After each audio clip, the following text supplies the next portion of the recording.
Hello दोस्तों, आप सभी का आपके इस यूट्यूब चैनल में हार्दिक आभार एक बार फिर से। तो दोस्तों, हम बात कर रहे थे किसके बारे में? आप सभी जानते हो कि हम कौन से चैप्टर के बारे में डिस्कशन कर रहे थे। हम डिस्कशन कर रहे थे प्रकाश के बारे में, प्रकाश के परावर्तन के बारे में, और उससे रिलेटेड जो भी जितने भी पॉइंट्स थे हमने उनके बारे में डिस्कशन किया, और उम्मीद करता हूँ कि आपको अच्छे से वो भी समझ में आया होगा। ठीक है, आज उसी चैप्टर को आगे बढ़ाते हुए अपन आज बात करेंगे किसके बारे में? जो भी मैंने आपको कल रूल लिखवाए थे, देखिए ये रूल जो है ये इंपॉर्टेंट बहुत आपके लिए, क्योंकि ये रूल जो है उसी के बेसिस पर, उसी के आधार पर आपको क्या बनाने होंगे? प्रतिबिंब बनाने होंगे। ठीक है, तो चलिए सबसे पहले हम बात कर लेते हैं हमारे पास क्या है। यहां से देख लीजिए, यहां से बना देता हूं मैं।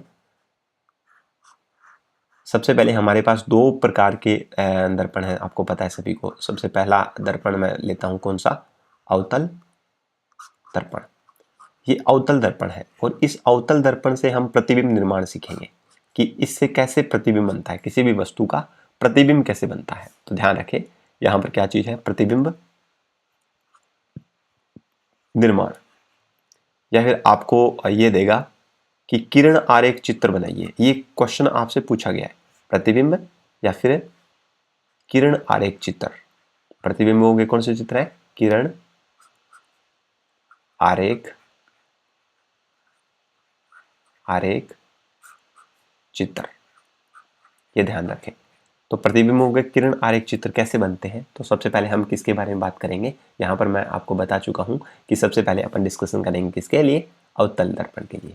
देखिए, अवतल दर्पण की सबसे पहले आपको मैं पोजीशंस बता देता हूँ। अगर वस्तु कहाँ पर हो? अनंत पर हो। यहाँ वाली साइड जो भी लिख रहा हूँ वो ध्यान से सुनेंगे कि अगर वस्तु जो है वो कहाँ पर रखी हो? अनंत पर रखी हो, तो इसका प्रतिबिंब कहाँ पर बनेगा? ठीक है, तो चलिए सबसे पहले हम डायग्राम बनाते हैं। अब एक चीज मैं आपको आज क्लियर कर देता हूं, आप आराम से घर पे बैठ करके बना सकते हैं इसको। और अगर कोई कंपटीशन एग्जाम वाला दिख रहा है तो आप इनको चीजों को याद रखेंगे। ठीक है, चलिए हम बात करते हैं सबसे पहले यहां से, यहां से। ठीक है, ये वाली चीज हो गई। अब यहां पर हमें पता है कौन से दर्पण की बात हो रही है। यहां पर हो रही है अवतल दर्पण की। तो हम यहां पर क्या ड्रॉ करेंगे? अवतल दर्पण ड्रॉ कर लेंगे यहां पर। ठीक है, यहां पॉलिश की हुई है ऐसे, और परावर्तक पृष्ठ का जो मध्य बिंदु होगा उसे अपन क्या बोल देंगे? ध्रुव बोल देंगे।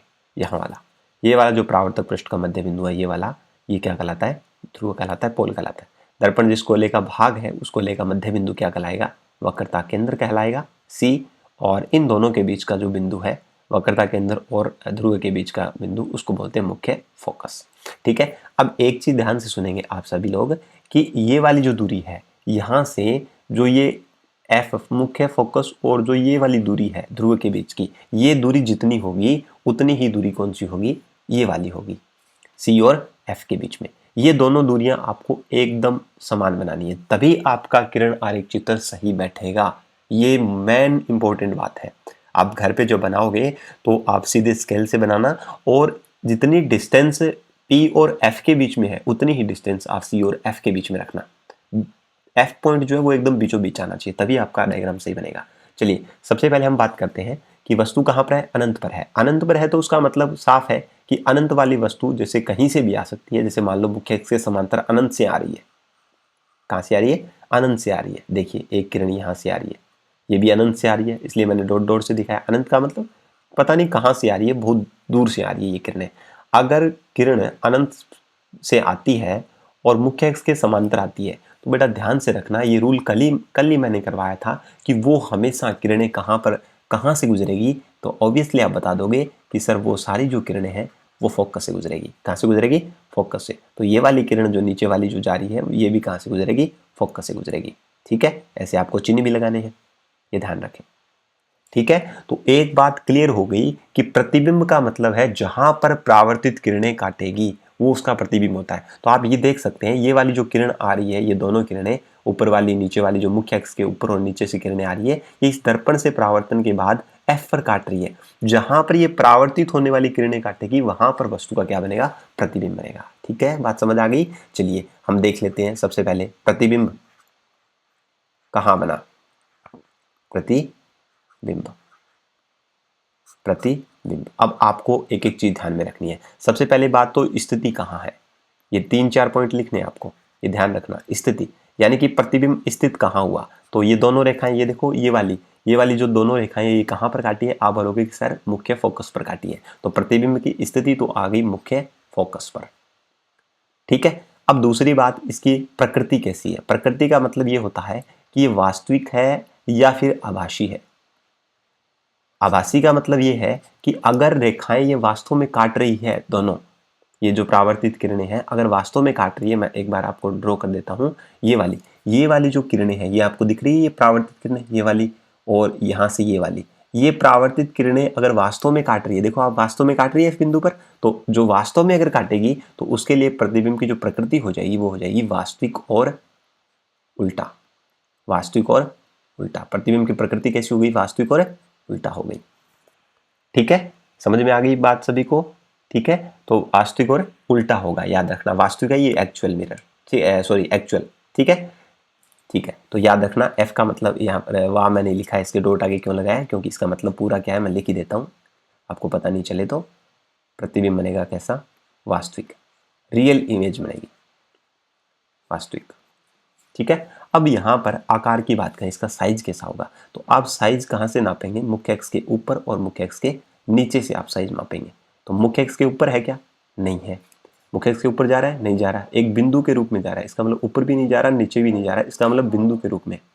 ठीक है, अत्यधिक छोटा, तो यहाँ लिख देंगे अपन अत्यधिक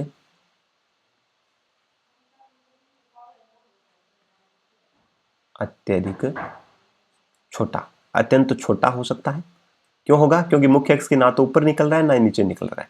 ठीक है, अत्यधिक छोटा, और इसको अपन बोल देते हैं एक बिंदु के रूप में है तो इसलिए बोल सकते हैं इसको बिंदुवत। ठीक है, ये ऐसे डायग्राम बनाना है आपको। यहां से पूछेगा, आपसे क्या पूछेगा कि अगर वस्तु अनंत पर रखी हो तो वस्तु की प्रतिबिंब का किरण आरेख चित्र बनाइए, तो आपको ये चित्र बना के आना है। ठीक है, ये रूल मैंने क्यों लिखवाए, क्योंकि मुख्य अक्ष के समांतर वाली किरणें हमेशा फोकस से गुजरेगी, और फोकस से गुजरेगी इसका मतलब साफ है, जहां पर किरणें काटेगी वहां पर वस्तु का प्रतिबिंब बन जाएगा। तो इसका प्रतिबिंब कहां पर काटी है रेखाएं, एफ पर काटी, एफ पर बना, वास्तव में काटी है तो वास्तविक और उल्टा प्रतिबिंब बनेगा। साइज कैसा होगा, ना तो मुख्य अक्ष के ऊपर बन रहा है ना मुख्य अक्ष के नीचे बन रहा है, इसका मतलब मुख्य अक्ष के एकदम ऊपर बन रहा है बिंदु के रूप में, इसलिए अत्यंत छोटा और बिंदुवत होगा। ठीक है, चलिए अब धीरे धीरे समझ में आएगा। चलिए दूसरा करते हैं, दूसरी पोजीशन देखते हैं अपन अवतल दर्पण की। सेकंड पोजीशन जो है वो कहां पर है, ध्यान से सुनिएगा। ये आपका हो गया मुख्य अक्ष। मैं एक चीज क्लियर करवाता चलूंगा आपको, टेंशन लेने की बिल्कुल जरूरत नहीं है आपको। ये वाली है, ये आपका दर्पण बना दिया अवतल दर्पण, और यहां से आप ये देखिए ये वाला जो पॉइंट है परावर्तक पृष्ठ का, ये डेफिनेशन तो आपको रटी गई होगी अब तक तो, है ना। चलिए ये है, और यहाँ पर है जिस गोले का भाग है वो मध्य बिंदु जो है वो ये हो गया, और यहाँ से जो है ये इन दोनों के एकदम बीचों बीच होगा एफ। जब तक आप इन दोनों के बीच की दूरी सेम नहीं रखोगे तब तक आपका आंसर सही नहीं बैठेगा, मैं पहले ही बता देना चाहता हूँ। ठीक है, उसके बाद में हमारी जो प्रतिबिंब जो है वो हमेशा वस्तु कहाँ पर रखी हुई है, पहले ये ध्यान रखें, वस्तु कहाँ पर रखी है। हम अगर मैं रखूँ सी पर रखूँ, ठीक है, तो सी पर वाली कुछ एक ऐसे होते हैं, जैसे मान लो यहाँ पर मैंने अनंत बोला तो अनंत वाली कहाँ पर बनी, अनंत वाला कहाँ पर बना, एफ पर बना प्रतिबिंब। अब वस्तु चलो एफ पर ही रख देते हैं जिससे आपको थोड़ा सा इजी लगे। चलो वस्तु रख देता हूँ, क्योंकि अनंत वाली वस्तु का तो कोई आकार में डिसाइड नहीं कर सकता था, इसलिए मैंने वैसे रखा। अब मैं वस्तु रख सकता हूँ, जैसे मान लो इसके ऊपर कोई वस्तु पड़ी है यहाँ, ठीक है, अब इससे एक किरण गुजार दो मुख्य अक्ष के समांतर। रूल सभी को पता है, तभी मैंने रूल करवाया बेटा, ठीक है, उनका भी कोई इंपॉर्टेंस है। मुख्य अक्ष के समांतर वाली जो किरणें हैं वो हमेशा कहाँ से गुजरेगी बताइए। अब बोलोगी सर एफ पर रखी है तो एफ से गुजर सकती है, हाँ ऑब्वियसली गुजर सकती है, एफ पर रखी है तो कोई दिक्कत नहीं है, एफ से भी गुजर सकती है किरण। ठीक है, एफ से गुजार दो, ये गुजर गई, ठीक है, एकदम सीधी खींचना, ठीक है ना। चलिए एफ से गुजर गई, दूसरी दो किरणें काटनी चाहिए ना, एक किरण गुजार दो आप कहां से, इसके आगे पॉइंट कौन सा है, ये वाला, ठीक है। और ध्रुव पर, तो ध्रुव पर मैंने बोला था अगर तिरछी गिरती है तो उतने ही एंगल पर क्या हो जाती है, वापस परावर्तित हो जाती है, उतने ही एंगल पर परावर्तित हो जाएगी, यानी कि जितना एंगल ये वाला है उतना ही एंगल ये होगा। सेम दिख रहा है सभी को। चलिए ये किरण यहाँ से क्या हो गई, तिरछी गिरती है ध्रुव पर तो उतने ही कोण पर परावर्तित हो जाती है, ये मैंने कल नियम लिखवाया था, अगर नहीं समझ में आ रहा है तो आप एक बार जाके देख लीजिए। अब आप देख पा रहे होंगे ये दोनों रेखाएं जो है, ये वाली रेखा, एक ये वाली रेखा और एक ये वाली रेखा, ये दोनों रेखाएं कैसी दिखाई दे रही है आपको? सर आप बोलोगे कि इन दोनों के बीच में डिस्टेंस सेम है। बेटा आप बनाओगे ना तो आपको एकदम एक्चुअल दिखेगा। मेरे पास कोई स्केल तो है नहीं कि जिससे मैं एकदम सीधी खींच लूँ, ठीक है? आप सीधी खींचोगे तो एग्जैक्ट आएगा, ठीक है? तो ये दोनों रेखाएं समांतर है। समांतर रेखाएं कभी एक दूसरे को नहीं काटती, चाहे आप इनको पीछे बढ़ा लो, चाहे आप इनको पीछे बढ़ा लो, ऐसे एकदम, ठीक है ना? इस तरीके से अगर आप यहाँ से इसको पीछे बढ़ाते हो तो भी ये कहीं नहीं काटेगी, और अगर आप इनको आगे की तरफ देखते हो तो भी ये कहीं नहीं काटेगी। समांतर रेखाएं कभी भी एक दूसरे को नहीं काटते, इनके बीच में दूरी सेम रहती है। तो चलिए लिख देते हैं। अब मैं सीधा डायरेक्ट लिखूंगा ऊपर वाली चीज़ों को, वही चीज़ लिखूंगा। स्थिति कहाँ पर बनी, कहाँ पर नहीं बनी? समांतर रेखाएं कहाँ काटेगी? अब पता नहीं कहाँ काटेगी, कहीं नहीं काटेगी। इसका मतलब अनंत पर। प्रतिबिंब कहाँ पर बन सकता है? अनंत पर, क्योंकि अनंत की कोई सीमा नहीं होती। इसका मतलब एफ वाला प्रतिबिंब जो है उसकी स्थिति कहाँ पर होगी? अनंत पर होगी। क्लियर होगी बात सभी को? चलिए अब बात कर लेते हैं प्रकृति। प्रकृति वास्तविक और उल्टा। ठीक है भाई, यहाँ समांतर किरणें हैं, पीछे भी समांतर ही जा रही है, इसका मतलब काटेगी तो नहीं, अगर काटेगी तो भी वास्तव में ही काटेगी, ठीक है ना? तो इसका हो गया वास्तविक और उल्टा। प्रतिबिंब की जो प्रकृति है वो कैसी होगी? वास्तविक और उल्टा, वास्तविक और उल्टा, ठीक है। तीसरी बात आ गई, कैसा बन रहा है? मान लीजिए अनंत पर, मान लो अनंत यहाँ पर है, बहुत ज्यादा दूरी पर अनंत हो गया, तो क्या, जैसे मान लो यहां से मैंने इस रेखा को बढ़ाया, यहां से इस रेखा को मैंने बढ़ाया, और मान लो यहां पर अनंत आ गया, एक्सपोज करना, तो यहां से अगर मैं इन रेखाओं के सामने जाऊं, इतनी दूरी पर जाऊं, अगर ऊपर बने या नीचे बने, कहीं भी बने, तो देखो इतने, यानी कि वस्तु तो इतनी बड़ी है। ये वाली वस्तु देखिए, ये वाली वस्तु जिसको मैं नाम दे रहा हूं ए और बी, ए और बी दे रहा हूं, ध्यान से सुनना, ए और बी दे रहा हूं। तो अगर मान लो ये वास्तव में तो ये नीचे वाली साइड में बनेगी, मैं बता रहा हूं। तो मान लो अनंत ऊपर जितना है इतना ही मान लो नीचे अनंत है, तो अगर यहां पर मिले, तो यहां पर जैसे मान लो यहां है, इधर वाली साइड ये किरणें आ रही है, तो मान लो यहां अनंत है, तो अगर इसका साइज अगर आप देखो उल्टा तो बनेगा, क्योंकि मुख्य अक्ष के नीचे बन रहा है तो उल्टा बनेगा। तो पहले ए और बी था, तो यहां पर क्या हो जाएगा? ए डेस तो नीचे चला जाएगा और बी डेस कहां चला जाएगा? ऊपर चला जाएगा, उल्टा बनेगा, बी डेस ऊपर चला गया। इसका मतलब सीधा और साफ क्लियर है। क्या क्लियर है?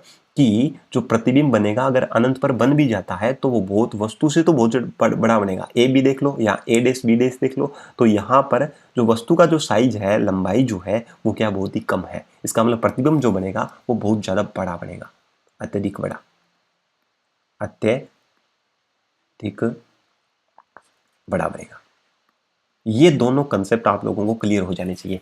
पहला पॉइंट, अनंत वाली वस्तु का प्रतिबिंब एफ पर बनेगा, एफ वाली वस्तु का प्रतिबिंब अनंत पर बनेगा, ठीक है। ज्यादा टाइम वेस्ट नहीं करूंगा मैं इस चीज में, क्योंकि आप स्केल लेकर के जब भी बनाओगे ना तो आपको इजीली समझ में आ जाएगा। तो ऐसी कोई दिक्कत नहीं है कि आप लोगों को समझ में ना आए, ठीक है। चलिए अब हम बात कर लें थर्ड की। चलिए हम थर्ड पोजीशन की बात कर लेते हैं। याद रख लोगे ना, अनंत वाला एफ पर बनेगा, एफ वाला अनंत पर बनेगा।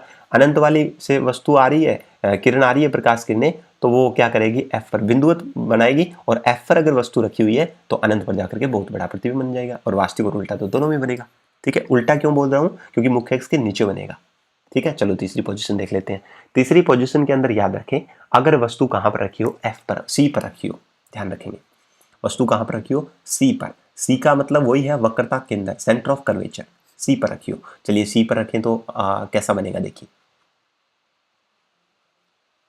ठीक है। ये मुख्य अक्ष हो गया और ये वाला हो गया आपका अवतल दर्पण, ये अवतल दर्पण, ठीक है। चलिए ये अवतल दर्पण हो गया। उसके बाद में यहां से देखिएगा, यहां पर परावर्तक पृष्ठ का मध्य बिंदु ध्रुव कहलाता है। ये डेफिनेशन मैं रटवा दूंगा आपको बढ़िया तरीके से। और इसके जो दर्पण जिस खोखले गोले का भाग है उसको वक्रता केंद्र, और इन दोनों को एकदम बीच में, एकदम बीचों बीच क्या रखेंगे हम? फोकस बिंदु रखेंगे, ठीक है। वस्तु कहां पर रखी हुई है? मुझे बताया गया, साफ बताया गया कि एफ पर रख दो, तो एफ पर वस्तु रखें। चलिए रख देते हैं एफ पर, यहां पर वस्तु। अब आप बोलोगे कि सर वस्तु कितनी बड़ी रखें हम? आपकी मर्जी हो ना, उतनी बड़ी रखना भाई, ठीक है ना। आपकी मर्जी हो उतनी बड़ी रखना, पर ऐसे मत कर देना कि इस वाले दर्पण से ऊपर निकाल दो, फिर तो किरणें कैसे गुजारोगे, है ना। दर्पण से थोड़ी छोटी रखना, ठीक है। जैसे मान लो इतनी बड़ी वस्तु है, तो ये वस्तु है, इससे एक किरण मैंने बोला समांतर गुजार दो। कहां से गुजार दो?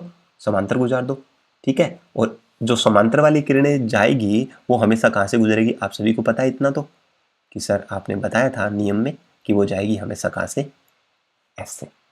ठीक है, ये वाला देखो, ये नियम तभी काम आ रहे थे, मैंने बोला था ना नियम याद रखना आप, नियम इसीलिए काम आ रहे थे। चलिए ये थोड़ा सा टेढ़ा मेढ़ा हो गया। अब मेरे पास बेटा स्केल तो है नहीं कि मैं एकदम सीधी ड्रॉ कर सकूँ रेखा, ठीक है ना। फिर भी आप कोशिश करना, नहीं बने तो मेरे को वापस कमेंट सेक्शन में कमेंट करके बता देना, ठीक है। चलिए अब यहाँ से ये वाली जो किरण है ये ऐसे गई, ठीक है। चलिए अब एक किरण कहाँ से गुजारो, अब दो ऑप्शन आपके पास, या तो आप एफ से गुजार सकते हो या फिर आप कहाँ से गुजार सकते हो, पी से गुजार सकते हो। तो मैं क्या करता हूँ, मैं पी से ही गुजार लेता हूँ। पी से गुजार या एफ से गुजार लो, क्योंकि पी से उतना ही डिग्री कोण पर जाएगा तो थोड़ा इधर उधर भी हो सकता है, क्योंकि मेरे पास स्केल नहीं है, इसलिए अगर आप स्केल से बनाओगे तो एकदम बढ़िया तरीके से बनेगा, ठीक है। चलिए मैं गुजार लेता हूँ किससे, एफ से। चलिए एफ से गुजारते हैं, ठीक है। ये लो कट गया। अब यहाँ से जब आप इसको मिलाओगे यहाँ पर एकदम सीधी सीधी रेखा से, क्योंकि एफ से गुजरेगी वो मुख्य अक्ष के क्या होगी, समांतर, पता है ना सभी को, ये समांतर हो गई। ये जो किरण आ रही थी एफ से गुजर करके मुख्य अक्ष की आ जाएगी, समांतर हो जाएगी, ये नियम हमने देखा था। अब देखो कुछ आपको ऐसे दिख रहा है कि शायद ये वाली किरण तो यहाँ से जा रही है और ये वाली जो रेखा है ये टेढ़ी हो गई थोड़ी सी, फिर भी कॉम्प्रोमाइज़ करना आप लोग, ठीक है, सीधी बनाना। तो ये वाली किरण जब मैं देखूंगा तो यहाँ से लेकर के यहाँ काट रही है ना, काट रही है। चलिए अब एक चीज़ देखिए ध्यान से, अब मैं एक चीज़ बना के देता हूँ आपको। अगर ये वस्तु है ए और बी माना, इसको ए और बी माना, तो ये मुख्य अक्ष के नीचे बन रही है, उल्टा बन गया। इसका मतलब इसको ए डेस मानिए और इसको क्या मानिए, यहाँ पर बी डेस, मुख्य अक्ष के नीचे जो बन रही है। चलिए अब ये वाली दूरी देखिए ध्यान से, चलो मैं इसको थोड़ा सा अलग बना देता हूँ। ये वाली दूरी, ये प्रतिबिंब जो है ये उल्टा जो बना है, ये वाली दूरी इमेजिन कीजिए, ये वाली और ये वाली ऊपर वाली, ये वस्तु वाली दूरी भी देखिए ए बी वाली। आपको कुछ दिख रहा है कि दोनों सिमिलर दिखाई दे रही है, एक जैसी दिखाई दे रही है, इनकी ऊंचाई दोनों की सेम है, पता है सभी को। चलिए इसको मैं ड्रॉ कर देता हूँ थोड़ा सा ब्लैक कलर से, क्योंकि आपको पॉइंटर तो दिखेगा नहीं कि मैं कहाँ फेर रहा हूँ इसको। अब देखिए दोनों की पोजीशन आपको ऐसे लग रहा है कि ऊपर वाली सर वस्तु जो रखी हुई है ना, जितनी लंबाई इसकी है उतनी ही लंबाई नीचे वाले की है। ऑब्वियसली सही बता रहे हो आप। इसका मतलब साफ हो गया, यहाँ पर एक चीज़ क्लियर हो गई। क्या चीज़ क्लियर हो गई कि स्थिति, सबसे पहले तो आप मेरे को बताओ कि प्रतिबिंब कहाँ पर, ये दोनों रेखाएं कहाँ पर काटी, ये रेखाएं काटनी आ गई ना, ये समांतर गुजरी, समांतर वाली एफ से गुजरी और एफ से जो गुजारी आपने वो मुख्य अक्ष के समांतर हो गई। तो दोनों जहाँ पर काटी, यहाँ पर काटी ना, तो यहाँ पर काटी, तो वो कहाँ पर काटी, ऊपर जब हमने मिलाया तो हमें पता चला कहाँ पर काटी, सी पर काटी। इसका मतलब जो प्रतिबिंब जो है वो कहाँ पर बनेगा, सी पर ही बनेगा। वेरी वेरी इंपॉर्टेंट है ये किनेमैटिक चित्र। दूसरी बात, अगर सी पर काटेगा तो इसका जो प्रकृति है वो कैसा होगा, वास्तव में रेखाएं काट रही है, इसका मतलब ये क्या होगा, प्रतिबिंब होगा वास्तविक, और वास्तविक मुख्य अक्ष के नीचे बनता है, इसलिए इसको बोल देंगे वास्तविक और उल्टा। चलिए ठीक है, नेक्स्ट बात हम करेंगे यहाँ से कि जितना साइज कैसा होगा, जितनी वस्तु की लंबाई होगी उतना ही इसका है, तो इसका मतलब वस्तु के समान साइज का, वस्तु के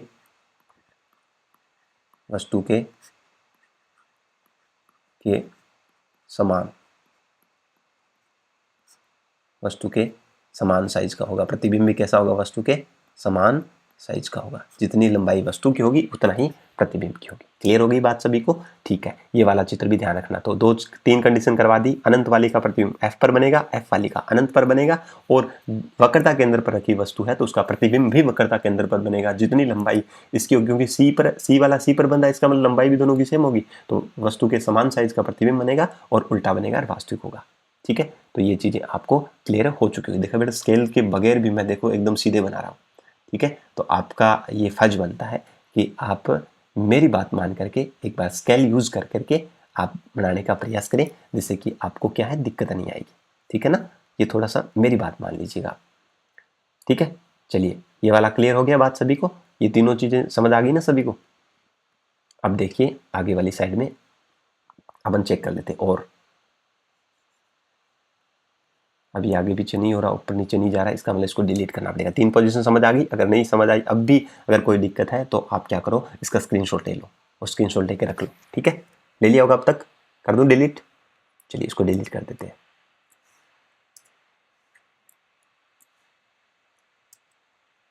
ठीक है, हो गया डिलीट। चलिए 4 नंबर पोजीशन देखते हैं, अपन देखते हैं कौन सी पोजीशन, 4 नंबर पोजीशन। 3 पोजीशन हमने देख ली। अब देखिए, अब रखता हूं मैं सी और एफ के बीच वस्तु। कहां पर रखता हूं? वस्तु जो है उसको मैं रखता हूं सी का मतलब वक्रता के अंदर, और एफ का मतलब है मुख्य फोकस, इसके बीच। सी व एफ के कहां रखता हूं? बीच में रखता हूं। ठीक है, अब आप देख लीजिए, ये ध्यान रखना, ये वस्तु है जो ऊपर लिख रहा हूं, वो वस्तु जहां पर रखनी है वहां लिख रहा हूं। ठीक है, चलिए अब यहां से वही है, अवतल दर्पण से प्रतिबिंब निर्माण देख रहे हैं तो अवतल दर्पण ही बनाएंगे। चलिए ये लो, ये अवतल दर्पण हो गया। ठीक है, अब अपन क्या करेंगे, यहां पर परावर्तक पृष्ठ का मध्य बिंदु जो आपका था वो क्या था? ध्रुव था। दर्पण जिस खोखले को लेकर भाग है उसका मध्य बिंदु क्या कहलाता है? वक्रता के अंदर। और इन दोनों के बीचों बीच वाला जो पॉइंट है वो कहलाता है मुख्य फोकस। ये दूरी समान रखोगे तभी एग्जैक्ट आएंगे चित्र। ठीक है, चलिए अब हम बात करते हैं यहाँ पर सी और एफ के बीच में। सी ये रहा, एफ ये रहा, तो वक्रता के अंदर और ध्रुव के बीच में रख दो, एकदम सेंटर पॉइंट पर, यहाँ पर रख दो वस्तु को। ठीक है, अब आप लंबाई, अब आप मेरे को ये मत बोलना कि सर लंबाई कितनी रखें। लंबाई उतनी रखिए कि ये दर्पण से ऊपर ना चला जाए, बस आपकी मर्जी है कितनी भी रखो। ठीक है, एक किरण कहाँ से गुजार दो, वही बात है, मुख्य अक्ष के समांतर से गुजारिए। और समांतर वाली का रूल मैंने आपको बताया हुआ है कि वो हमेशा कहाँ से गुजरेगी? बड़ी रेखा होगी कि कोई बात नहीं है, चलो वो हमेशा कहाँ से गुजरेगी? एफ से गुजरेगी। तो आप यहाँ पर स्केल रखना और पूरी लंबी खींच देना, क्योंकि मेरे पास स्केल नहीं है, पहले मैं बता देना चाहता हूँ आपको। ये वाली साइड से यहाँ से एकदम सीधी की सीधी रेखा खींच देना। खींच दी। चलिए अब दूसरी किरण कहाँ से गुजारोगे? एफ से गुजार दो, चाहे कहाँ से गुजार दो, पी से गुजार दो। तो अगर मैं इसको क्या कहाँ से गुजारूं? एफ से ही गुजारूं। तो अगर कोई किरण एफ से गुजरती है तो आप मेरे को ये बताएं कि वो किरण अगर एफ से गुजरेगी तो फिर वो किरण जाएगी कहाँ से? आप बताओगे कि सर परावर्तित, जैसे ये किरण परावर्तित करेगा ना ये वाला, ये दर्पण, तो ये जो किरण है ये किरण जाएगी समांतर हो जाएगी, मुख्य अक्ष के क्या हो जाएगी? समांतर। यार टेढ़ा ही बन रहा है क्या ये? चलिए थोड़ा सा इरेज कर लेते हैं इसको। बेटा एक तो कमेंट करना, आप लोग, आप कमेंट नहीं करते, बहुत कंजूसी करते हो, और ये बिल्कुल मेरे को पसंद नहीं है कि आप लोग वीडियो भी देख लो और कमेंट भी नहीं करो। अब मेरे को कैसे पता चलेगा आप लोगों को समझ आ रहा है या नहीं आ रहा? ठीक है, थोड़ा सा कमेंट कर दीजिएगा जिससे मुझे भी पता रहे कि बच्चों को समझ आ रहा है। ठीक है, अब ये देखो, अब यहाँ से मैं देखूँ ना तो यहाँ से ये काट कहाँ से रही है ये किरण? ये कुछ यहाँ से काट रही है। अब आप बोलोगे सर सी पे काट रही है, नहीं बेटा, सी पे नहीं काटेगी ये। जब आप सीधी रेखा खींचोगे तो सी पर नहीं काटेगी, ये सी से परे काटेगी। सी से परे का मतलब सी से दूर। ठीक है ना? तो अगर आप सीधी रेखा खींचोगे, इनके बीच में दूरी सेम रखोगे, बढ़िया रखोगे, तो आप एक किरण मुख्य अक्ष से समांतर गुजारना, एफ से गुजार देना, और एफ से गुजार करके ऐसे गुजार देना, तो आपको लगेगा कि ये सी जो पॉइंट है, ये वाला जो पॉइंट आपको दिख रहा है, मैं इसको रेड मार्क करता हूँ, सी वाला, ये जो पॉइंट है, ये जो पॉइंट आपको दिख रहा है, इससे दूर काटेगी। तो इसका मतलब प्रतिबिंब कहाँ पर बनेगा? चल वो 3 कंडीशन पता है सभी को। स्थिति कहाँ पर बना प्रतिबिंब? सी, यानी कि वक्रता के अंदर से परे, परे का मतलब दूर, वक्रता के अंदर से परे बनेगा। दूसरी बात, इसका जो प्रतिबिंब जो है, इसकी स्थिति कहाँ पर, तो ये सॉरी, ये तो स्थिति थी। दूसरी बात, वास्तव में काटेगी ना रेखा, वास्तव में काट रही है, इसका मतलब वास्तविक और प्रतिबिंब कैसा बनेगा? वास्तविक और उल्टा। वाह लिख के मत छोड़ देना, ठीक है, पूरा नाम लिखना, वास्तविक और उल्टा, क्योंकि मुख्य अक्ष के नीचे बन रहा है। दूसरी बात, नेक्स्ट जो है, इसके अंदर जो साइज जो है वो कैसा होगा? देखिए वस्तु का जितना साइज होगा ना उससे थोड़ा बड़ा ही बनेगा। वस्तु की साइज से क्या बनेगा? बड़ा बनेगा, यानी कि जितना साइज इस वस्तु का यहाँ से लेकर यहाँ तक है वो क्या होगा? उससे बड़ा ही बनेगा। ठीक है, ये देखो ये पॉइंट यहाँ से काट रहा है। चलो एक बार देख लेता हूँ मैं ना, एक बार मैं इसको आपको थोड़ा सा बना के देखता हूँ, आपको डाउट नहीं रहे ना। ये सी भी गया और ये भी गया। चलिए अब मैं इसको मिला के देखता हूँ, है ना। ये जो पॉइंट जो है ना, ये वाला यहाँ पे कुछ काटा है, ये रेखा टेढ़ी हो गई थी मिलाते टाइम, तो ये यहाँ कुछ काट रहा था। इसका मतलब यहाँ से कुछ इसकी ये पोजीशन थी। अब आप देख के बताओ, इसकी लंबाई और इसकी लंबाई में फर्क दिख रहा है ना, प्रतिबिंब और बिंब की लंबाई। इसका मतलब वस्तु से बड़ा बनेगा। वस्तु से क्या बनेगा? बड़ा। वस्तु से बड़ा, वस्तु से बड़ा। ठीक है, ये आ गया। अब तो अगर सी और एफ के बीच में रखियो तो सी से परे बनेगा। अब एक कंडीशन और बना देता हूं, अब सी से परे रख के देखते हैं। ये उल्टा रिवर्स होते हैं, उल्टे होते हैं एक दूसरे के। सी से परे बन रहा है, इसका मतलब अब सी और वस्तु को अगर सी से परे रखेंगे ना तो सी और एफ के बीच में बन जाएगा। सी से परे अगर वस्तु को रखा जाए, दूर रखा जाए, जैसे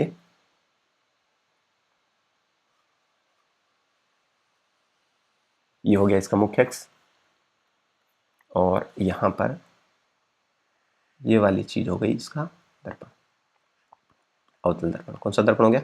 अवतल दर्पण हो गया। ठीक है, अब देख लेता हूं, पहले मैं चेक कर लेता हूं आपको दिखाई तो दे रहा है क्या स्लाइड में? ठीक है, दिखाई दे रहा है। ओके, अब आपको मैंने बताया हुआ है कि परावर्तक पृष्ठ का जो ये मध्य बिंदु है ये P कहलाता है, और वक्रता के अंदर जो है इसको लेकर मध्य बिंदु है, और इन दोनों के बीचों बीच कौन सा बिंदु है? F बिंदु है, मुख्य फोकस। वस्तु को कहाँ रखना है? C से परे, तो C ये रहा, और C से परे कहीं भी रख दो, आपकी मर्जी है, वहां रख दो। ठीक है, जैसे मैंने वस्तु को यहाँ रखा। ठीक है, तो एक किरण कहाँ से गुजारो? वही मुख्य अक्ष के समांतर गुजार दो। समांतर वाली किरण कहाँ से गुजरेगी? आपको मैंने लिखवाया हुआ है, वो हमेशा कहाँ से गुजरेगी? F से गुजरेगी। ये लो, मैंने ये किरण गुजार दी। अब टेढ़ी दिख रहा होगा आपका सामने। ठीक है, अब टेढ़ी है, मैं तो सीधी नहीं बना सकता ना, आप लोग बना सकते हो, स्केल ले लेना। ठीक है, अब यहां से ये वाली किरण ए गुजार दो फोकस से, और फोकस वाली कहाँ होगी? फोकस वाली क्या हो जाएगी? समांतर हो जाएगी। ये बताया हुआ है मेरा। चलिए, ये तो लाइन पे आ गई, तो ये देखा तो मैं सीधी खींच दूंगा। चलिए, अब काटी कहाँ पर? यहाँ पर, इस पॉइंट पर। जैसे पॉइंट में बता देता हूँ कहाँ पर ये रेखा काटी है, यहाँ पर काटी है। ठीक है, चलिए यहाँ पर काटिए, तो ये वाला पॉइंट यहाँ पर काटे, मुख्य अक्ष के नीचे बन रहा है तो उल्टा बनेगा। ये आप लिख लेना पोजीशन। ठीक है ना, इसके लिख लेना ए और बी, ए और बी, और इधर वाले के लिख लेना नीचे ए डैश कर लेना क्योंकि उल्टा बन रहा है, और ऊपर लिख लेना यहाँ पर बी डैश। ठीक है, इनकी रेखाएं जरूर बताना कहाँ से कहाँ जा रही है। ठीक है, चलिए ये वाली जा रही थी, ये समांतर हो गई। चलिए अब देखिए, अब आप एक चीज देखिए यहाँ से कि अगर मान लो सी से परे वस्तु रखी हुई है, कहाँ पर रखी हुई है? सी से परे रखी हुई है, तो आप एक चीज ध्यान से सुन सकते हैं। क्या सुन सकते हैं? कि अगर सी से वस्तु परे रखी हुई है तो उसका प्रतिबिंब कहाँ पर बनेगा? कहाँ पर बनेगा? आप बताइए मेरे को, कहाँ पर बनेगा? छोटा है, बड़ा है, किस तरीके का है, किस टाइप का बन रहा है, ये भी आप बता सकते हैं। अगर आपको पता है तो बता सकते हैं। सी से परे वाली का दिख रहा है सभी को? तो सी से परे वाली का क्या बन रहा है? इसमें ये वाला प्रतिबिंब बन रहा है। आप ये देखिए, वस्तु देखिए पहले तो, ये देखिए यहां से ये वाली वस्तु जो दिख रही है इतनी बड़ी है। अब ये इतनी बड़ी हमने ली थी। ठीक है, प्रतिबिंब कहाँ बन रहा है? प्रतिबिंब बन रहा है इतना बड़ा यहाँ पर। आप मेरे को बताओ, ये दिख रही है ना, साफ देख सकते हो, ये वस्तु का साइज जो है वो बड़ा है और इसका साइज क्या है? छोटा है। बस बस इतना ही काम करना था हमें, बस चेक करना था। तो चलिए लिख लो, वस्तु की स्थिति कहाँ पर बनी? हम बता देंगे सर, प्रतिबिंब जो है वो बना है सी और किसके बीच में? एफ के बीच, यानी कि वक्रता केंद्र और किसके बीच में? मुख्य फोकस के बीच में बना। ठीक बात है। दूसरी बात, वास्तव में काट रही है रेखा? यस, वास्तव में काट रही है। इसका मतलब इसमें जो प्रतिबिंब बनेगा वास्तविक और क्या बनेगा? उल्टा। उल्टा क्यों? मुख्य अक्ष के नीचे बन रहा है। चलिए तीसरी कंडीशन कौन सी है? तीसरी है कि ये वस्तु से छोटा बनेगा कि बड़ा बनेगा? तो साफ दिख रहा है, लंबाई के अकॉर्डिंग वस्तु से क्या बनेगा? छोटा बनेगा। वस्तु से क्या बनेगा? छोटा। बस ये तीनों पॉइंट हमने चित्र को देख के बना लिए। बस कुछ नहीं करना है आपको, बस इजी है एकदम। चलिए अब नेक्स्ट पॉइंट, छठे नंबर चित्र की बात करते हैं। छठा शायद आखिरी होगा, इसका आखिरी होगा। अब की बार वस्तु को कहाँ रखना है? वस्तु को रखना है हमें, लास्ट में मैं बता दूंगा किसका कहाँ बन रहा है। वस्तु को रखना है हमें पी। पी का मतलब ध्रुव है, वह किसके बीच में? एफ के बीच। ध्रुव और एफ के बीच रख दो, ध्रुव और एफ के बीच। चलिए रख के देखते हैं कहाँ बनता है, वो बाद की बातें हैं। यहाँ से ये हो गया, और यहाँ से, सॉरी यार ये क्या हो रहा है इसके अंदर, सही से नहीं चल रहा है। फिर भी कोई बात नहीं है, चलेगा तो सही। चलना तो इसको पड़ेगा, क्योंकि जब तक मैं हूं तब तक डरने की बिल्कुल जरूरत नहीं है। ये साइंस का जादू है, चल कर रहता है। चलिए ये वाला है दर्पण। मैंने अभी बोला आपको, क्या बोला? कि परावर्तक पृष्ठ का मध्य बिंदु क्या कहलाता है? ध्रुव कहलाता है। और इन दोनों जो खोखले गोले का भाग है उसको सी बोलते हैं, और इन दोनों के एकदम बीचों बीच में क्या है? एफ है। वस्तु को कहाँ रखा है? वहां रख दो। वस्तु को कहाँ बोला है? वहां रख दो। मेरे को बोला है कि पी और एफ के बीच में रखिए, तो मैं यहाँ पर पी और एफ के बीच में कहीं भी रख देता हूँ, इनके बीच में रखूंगा। रख दी। अब एक किरण मुख्य अक्ष से क्या गुजार दो? समांतर। समांतर वाली का रूल आप सभी जानते हो, कहाँ से गुजरेगी, फोकस से, तो इसको आप फोकस से मिला दो। ठीक है, आगे तक ये स्केल से सीधी खींचना, टुकड़ों में मत खींच देना, ठीक है, एकदम सीधी आएगी। उसके बाद में आगे कुछ पॉइंट है ही नहीं, आगे गिराई किससे, क्योंकि प्रतिबिंब तो जब दो काटेगी तभी बनेगा, तो आगे इसको यहाँ से मिलाएगी, यहाँ से। अब आपको तिर्यक रेखा गिरती है वो उतने ही कोण पर परावर्तित होगी, तो इसका जितना एंगल है उतना ही एंगल इसका बनेगा। इसका मतलब सीधा साफ है कि आप यहाँ पर स्केल वहाँ रखना पी वाली साइड में और इसको मिला देना। अब मेरे हिसाब से तो ऐसे ही लग रहा है मेरे को कि ये जो जितना एंगल ये है उतना ही एंगल ये है, सिमिलर है, उतने ही कोण पर आ रही है।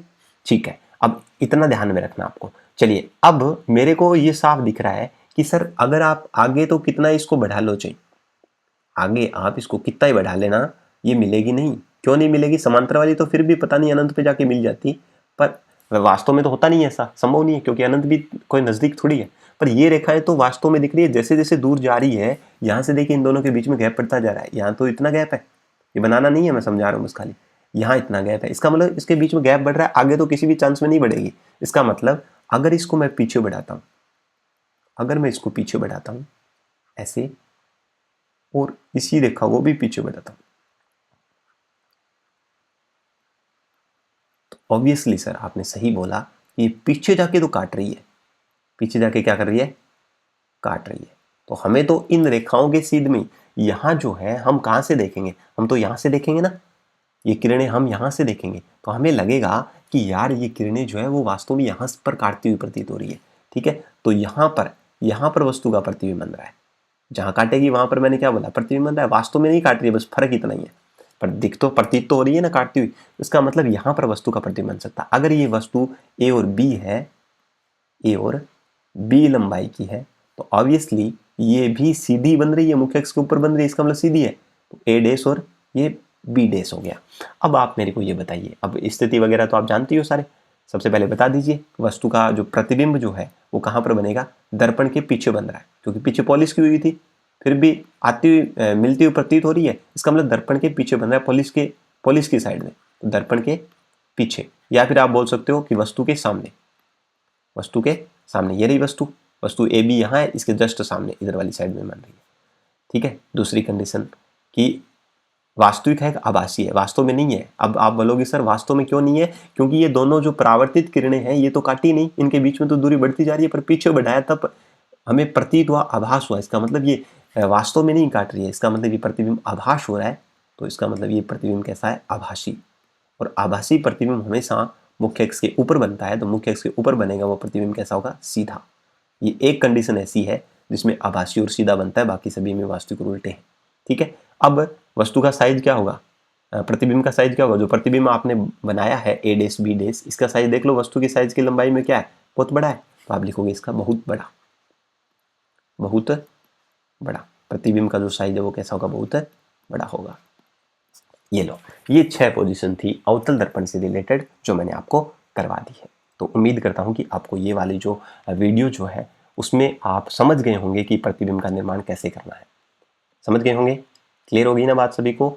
चलिए अब मैं एक बार रिवीजन करवा देता हूँ, कहाँ से क्या किरण देखी थी हमने और किस प्रकार से बनी थी। तो एक बार ब्रीफ रिवीजन में करवा देता हूँ। हमने सबसे पहले इधर वाली साइड में लिखता हूँ वस्तु, स्क्रीनशॉट लेना है जिसको ले लेना, वस्तु, और इधर वाली साइड लिखता हूँ मैं प्रतिबिंब। अब आप मेरे को बताते जाना, एक नंबर में कई बार प्रश्न पूछ लेता है, तो आपको याद रहना चाहिए, सीधा डायरेक्ट याद रहना चाहिए, फटाक से आप आंसर दे, इसको चित्र बनाने की जरूरत ही नहीं पड़े। चित्र तो तब बनाना है जब आपको बताए कि किरणार एक चित्र बनाइए। अगर वस्तु मान लो कहाँ पर थी, अनंत पर थी, प्रतिबिंब कहाँ पर बना था, एफ पर। पीछे जाके देख लेना एक बार, एफ पर अगर वस्तु रखी थी हमने तो इसका प्रतिबिंब कहाँ पर बना था, अनंत पर बना था। जब हमने वस्तु को सी पर रखा था वक्रता केंद्र पर, तो प्रतिबिंब भी सी पर बना था। जब हमने सी से परे रखा, वस्तु को कहाँ रखा, सी से परे दूर, तो याद रखना इसका जो प्रतिबिंब बना था वो क्या बना था, सी व एफ के बीच बना था, सी और एफ के बीच बना था। ये उल्टा है एक दूसरे के, सी और एफ के बीच बना था। और अगर आपने सी व एफ के बीच रखा, सी और एफ के बीच रखा, तो प्रतिबिंब कहां पर बना, सी से परे बना, सी से परे बना, सी से परे, परे का मतलब दूर। ठीक है, उससे थोड़ा दूर जाके बना। ये वाली चीजें दिख रही है सभी को, हाँ ऑब्वियसली दिख तो रही है। ठीक है, तो ये ध्यान रख लेंगे। ठीक है, अब लास्ट जो कंडीशन रहेगी वो यहाँ लिख देता हूँ मैं। अगर आपने वस्तु को कहाँ लिखा, P और F के बीच में रखा, तो P और F के बीच में रखा तो प्रतिबिंब की स्थिति कहाँ बनी, दर्पण के पीछे, दर्पण के पीछे बनी। और कैसी बनी, वस्तु से बड़ी बनी। और ये वाली चीज़ ध्यान में रखनी है, ये पोजीशन ध्यान में रखनी है। तो याद रखना, अनंत वाली वस्तु का प्रतिबिंब F पर बनेगा, F वाली का अनंत पर बनेगा, C वाली का C पर ही बनेगा, C से परे वो C और F के बीच में बनेगी, C और F के बीच में है उससे C से परे बनेगी। और जब P और F के बीच में है तो एकमात्र ऐसी कंडीशन है, याद रखना ये वाली कंडीशन, इस एकमात्र ऐसी कंडीशन है जिसमें प्रतिबिंब कैसा बनता है, आभासी बनता है। और आभासी प्रतिबिंब कैसा होता है, सीधा। बाकी सारे जो प्रतिबिंब है अवतल दर्पण से, याद रखना अवतल दर्पण के जितने भी प्रतिबिंब हैं वो सारे के सारे वास्तविक बनेंगे और वास्तविक वाले हमेशा क्या होंगे, उल्टे होंगे। एक कंडीशन ऐसी है जिसके अंदर आभासी और सीधा बन रहा है। ठीक है, तो उम्मीद करता हूं कि आपको ये वाली जो वीडियो है इसके अंदर जितने भी मैंने आपको किरण आरेख चित्र करवाए हैं वो आपने अच्छे तरीके से समझ भी लिए होंगे। ठीक है, तो ये ज़्यादा लंबा वीडियो हो जाएगा, इसलिए मैं आगे वाले वीडियो के अंदर आपको उत्तल दर्पण से और उत्तल दर्पण और अवतल दर्पण के जो उपयोग जो है वो जो क्वेश्चन एक नंबर में पूछेगा उसके बारे में डिस्कशन करूंगा। ठीक है, तो तब तक के लिए जय हिंद, जय भारत।